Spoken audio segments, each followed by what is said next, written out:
This is the Ethanol Report, the industry podcast from the Renewable Fuels Association since 2008. I'm Cindy Zimmerman. The outcome of the 2024 presidential election could impact several issues important to the ethanol industry, including the future of sustainable aviation fuel, the push toward electric vehicles, and the outlook for exports. Renewable Fuels Association President and CEO Jeff Cooper spoke with reporters this week during a conference call about the importance of this election to the ethanol industry and what it means for key growth areas. We are bearing down on election season. Obviously, we're going to be electing a new president and determining which party has control of the House and Senate. And of course, that will impact in very important ways future policy and regulatory decisions that impact and affect the ethanol industry. Obviously, we are anxiously awaiting a 45Z rulemaking, the Clean Fuel Production Credit under the Inflation Reduction Act. We are now, 100 days away, virtually, from the 45Z tax credit taking effect. We still have no rules, not even proposed rules from the Treasury, no initial guidance on exactly how this tax credit is going to work. So our members remain kind of waiting on the edge of their seat for some guidance and clarity around how this credit is going to work in practice. What will the carbon intensity modeling look like? How will climate smart ag practices be integrated into carbon intensity scoring and just so many other questions. Obviously, E15 is another top priority for us, continues to be a top priority. The summer RVP control season ended just a few days ago, and we successfully limped through another summer with emergency waivers allowing E15. We're obviously grateful to EPA and the Biden administration for taking that action. But as you've heard us say before, emergency waivers are not a long-term solution.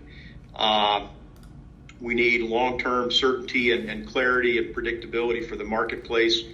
We do have, as many of you know, 8 Midwest states that will now have the ability to sell E15 year-round, at least in their states, and they won't need to worry about emergency waivers next summer or ever again, frankly. But we still have dozens of other states where that summertime barrier remains in place. We think EPA has done about all it can do within its authority. They have issued these emergency waivers the past 3 years to get us through the summertime, but we still need Congress to step up and pass a simple legislative fix that would permanently resolve this issue on a nationwide basis once and for all. We made some progress on a legislative solution this year, but we just haven't been able to get it over the goal line. And we're going to be looking at opportunities to do that, whether it's in the lame duck session or in the next Congress ahead of next summer. And then, on E15, of course, we still have the headache to deal with in California. They have their own process for approving E15. They continue to drag their feet on E15 approval. They're the only state remaining in the country that does not allow or has not yet approved E15 as a legal fuel, even though all the technical work has been done. Even though it would offer their consumers a lower priced fuel at the pump, they still drag their feet. We of course have litigation ongoing on a couple of fronts, but the big one right now is on EPA's light duty vehicle tailpipe standards. RFA and the National Farmers Union jointly sued EPA over those standards in the DC Circuit. Our suit was consolidated with all of the other petitions that were filed. I think there were, more than 50 other petitioners suing EPA over those standards. All of us got together on one opening brief that was filed about 2 weeks ago. Now we're waiting on EPA's response. That's due November 26th, and then there will be additional reply briefs after that. We think all the briefing will be done in January, and then oral arguments probably sometime in early spring of next year. So that's another one to keep an eye on. And then finally, I just want to offer a few comments on the renewable fuel standard. There's no way I could do a media call without talking about what's going on with the RFS. As always, there's plenty of activity there. Even though we're not seeing nearly as many headlines or as much news about what's going on with the RFS these days.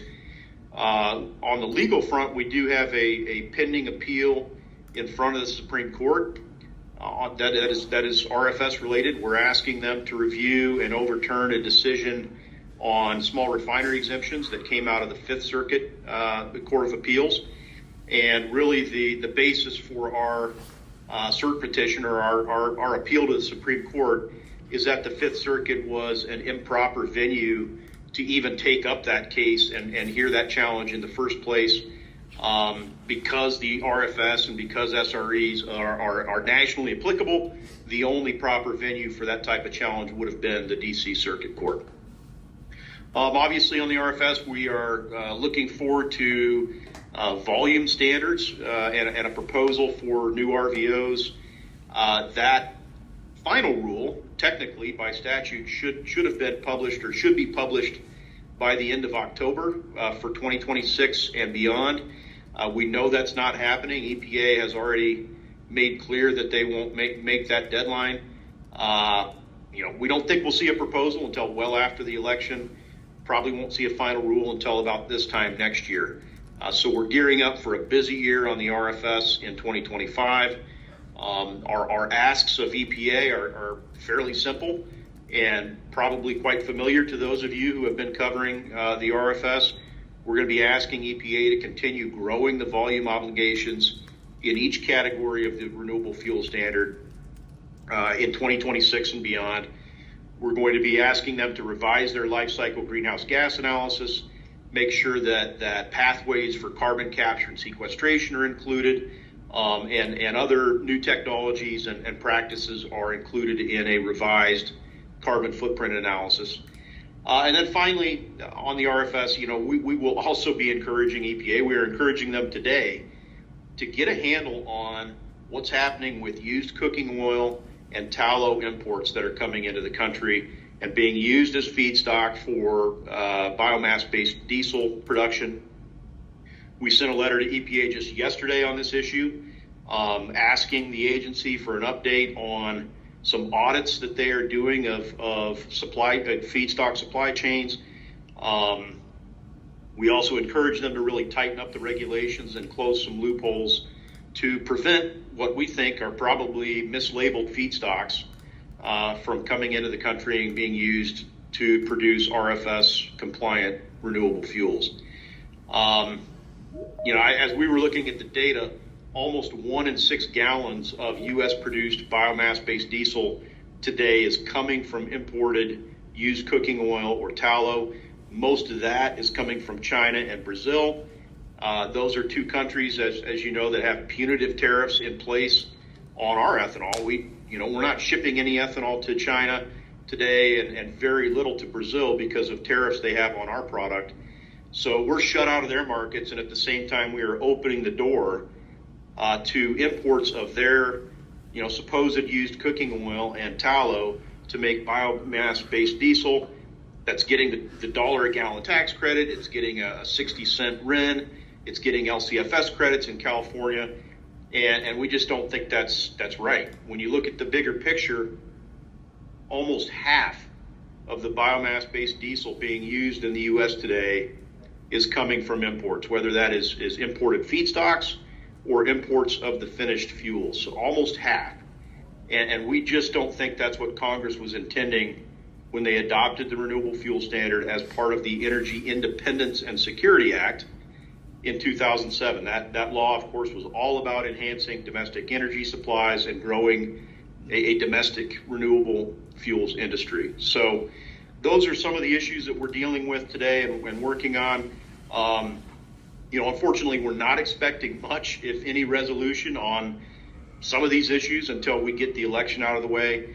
The elections, of course, will have some significant influence on how these issues are ultimately addressed and how the next administration and the next Congress approaches these topics. So there's a lot of work to do, not a lot of time to do it on some of these things, but we aren't expecting much to happen until there's more clarity on exactly what the political landscape is going to look like moving forward. Brownfield's Mark Dorenkamp had the first question for Cooper and wanted to know more about 45Z guidance. On 45Z, at this point, what do you think is the most realistic guidance that we might see as far as the types of ag practices that farmers can utilize to take advantage of that? Yeah, Mark, that's a great question, and certainly one that we have been engaging with USDA and Treasury and other agencies as well. What we've been suggesting really since the Sustainable Aviation Fuel Tax Credit, 40B, was finalized is that farmers need to have a broader palette of ag practices available to choose from, and they need to be unbundled. As you, I'm sure, recall, under the SAF tax credit, the IRS required that farmers who want to claim credit for climate smart ag practices had to use just 3 practices and had to use all 3 simultaneously: no-till cover crops and efficient nitrogen fertilizers. The reaction from farmers was that that's a non-starter. Nobody's going to be able to do that, or very few folks will be able to do that. So we've been advocating for a much broader suite of climate smart ag practices, including not just no-till, but other types of conservation tillage practices, and certainly not just such a reliance on cover crops, but other practices that help store and retain carbon in the soils as well. Things like manure application or using manure in place of synthetic fertilizers. Those are things that we think will be added based on what we're hearing from USDA. We do think there are going to be more options available to farmers to choose from.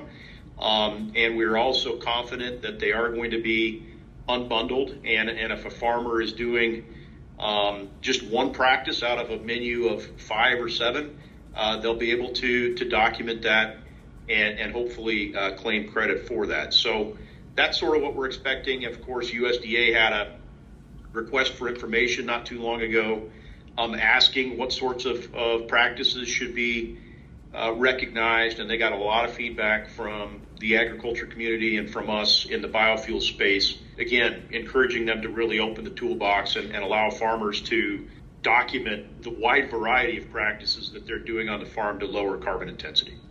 Matt Burns in Washington, D.C. followed up on the tailpipe emissions rule regarding electric vehicles. The administration continues to argue that this is not a mandate. What is the difference between a rule that essentially forces the market to produce 2/3 of new vehicles, the cars and light-duty trucks, 2/3 of those by 2032, and a mandate? Is there a difference there? And I had a follow-up. Well, Matt, yeah, I think it's really is a semantics and a difference without distinction.